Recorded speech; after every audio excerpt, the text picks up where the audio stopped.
Hi! In this video, I'm going to show you how we made an Ohio chick brooder, otherwise known as a chicken brooder box. Stay tuned until the end for our bonus features: overhang roof, covered and screened patio, easy access door, weatherproofing, and more. We'll show you how to add these features to the plain old brooder in a box. So what exactly is an Ohio brooder? Well, it is practically a wood box that has a chicken brooder heater in it. The wood keeps the heat in, elevating the temperature. Chicken brooders are the perfect transition for moving your chicks from the indoor nursery to the outdoors. Our material list includes cedar planks, chicken wire, zip ties, screws, a wood box or crate, pressure-treated 1x2s, a pair of heat lamps, heat bulbs, a plier, drill, and a jigsaw. Step 1. You will need a wooden box or crate. We used 3/8 inch plywood to build our box, cutting the first sheet at 48 by 48 inches.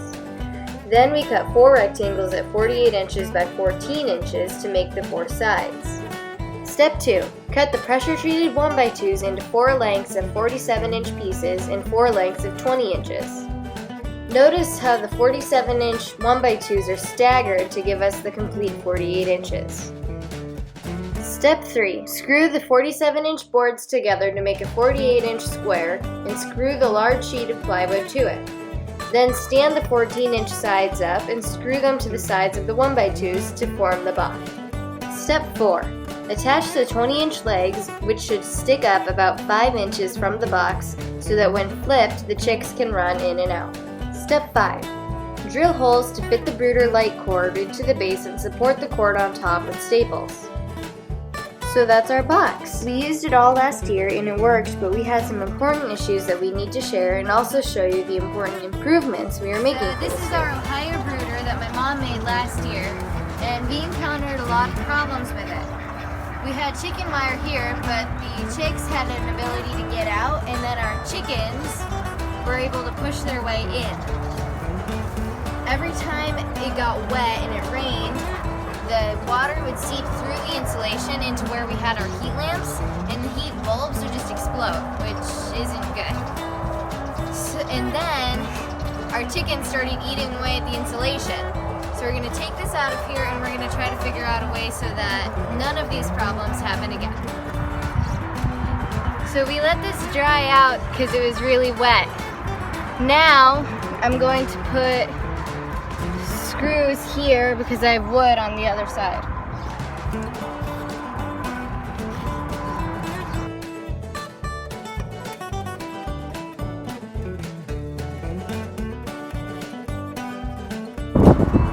Okay, so this is what it looks like on the inside. We fixed the seam so that no water is going to get through, and in doing that it also fixed the curving of the plywood.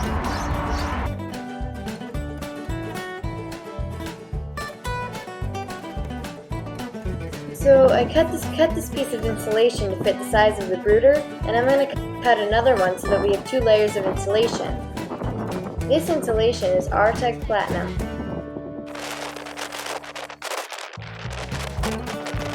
So instead of using the insulation we used last year, we're going to use this insulation as the roof of the brooder.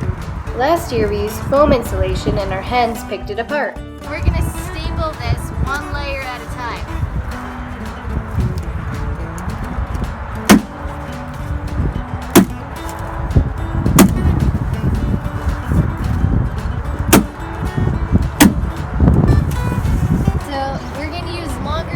For the second row so that it can still clamp onto the plywood.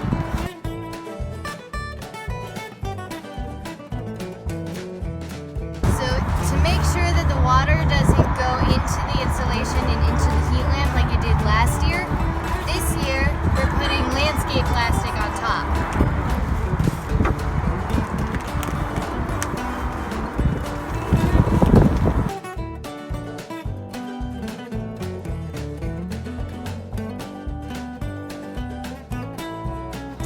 I cut the nudges off here with the skill saw, and now I'm going to screw the plank in so that it's snug. After that, all of the cedar planks will just kind of go on top like this.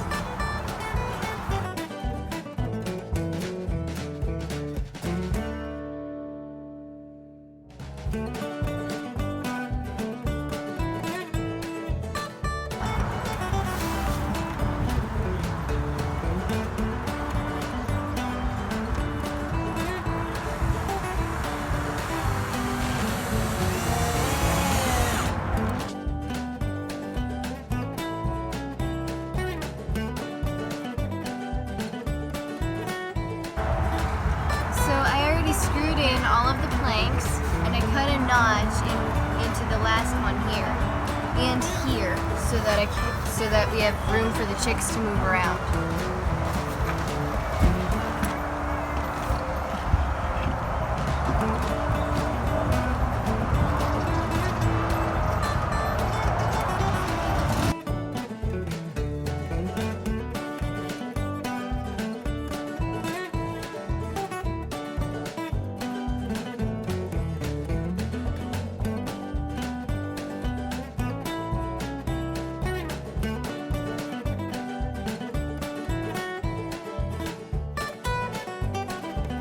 Now the roof is done. So these treated 1x2s here we're going to put them together so that they can be a base, so that we can staple the chicken wire to the bottom, and then we can also staple it to the roof. We're going to put chicken wire on the sides here so that the chicks can't get out, the adult ducks and chickens can't get in, and predators can't get in. So I have the base made here, and we're going to move the brooder close to the fence, and then we're going to wrap it with chicken wire and staple it to the roof and zip tie it to the base. We're also going to add a door so that it's easier to put food and water by the chicks instead of lifting up the whole brooder. So we've gone through the sides and we've zip tied the bottoms and stapled the tops. We're probably going to take the chicken wire off of the fence and staple it to the top of the roof so that it's more secure. And we're gonna make a door here. So after I finish this, we'll get started on the door.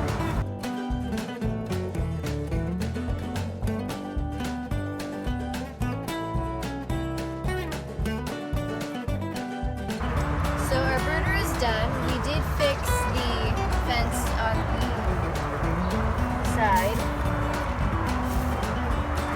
and we also made a door. We cut a hole out of the PVC pipe, out of the chicken wire, and put PVC pipes and scrap metal to frame it. And then we just have a brick holding the door in place, but we might find a hook or something to make it better.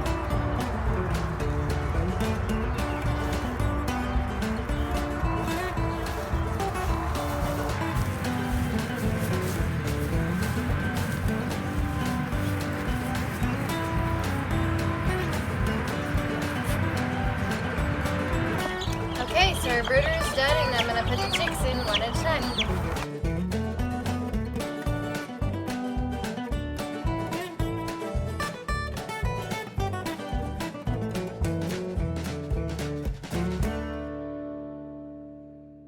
Hi there, we're the Vineyard Chicks, and we'd really like to thank you for watching.